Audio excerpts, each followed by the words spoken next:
Having a sister is realizing that there has always been one person who witnessed the entire timeline of who I became. It wasn't through stories I retold or versions I polished later.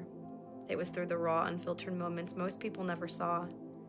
Through the slammed doors, the whispered secrets, the mornings where we'd argue about who was wearing the other one's clothing. And if I'm honest, when I think about what having a sister truly means, I think about the way you always seemed to know what I was feeling before I had the language for it. How you could walk into my room, glance at the way I was curled into myself, and understand the entire plot without a single word spoken. It was never intuition, it was history.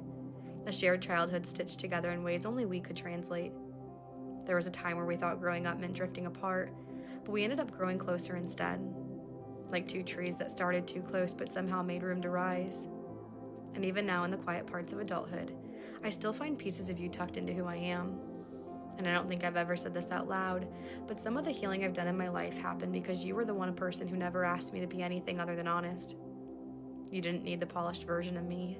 You didn't want the brave face.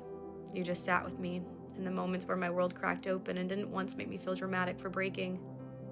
Having a sister is not a list of memories. It's a feeling, a familiarity I can step back into even after months of chaos. A voice that steadies me, a presence that reminds me where I came from and who I fought to become.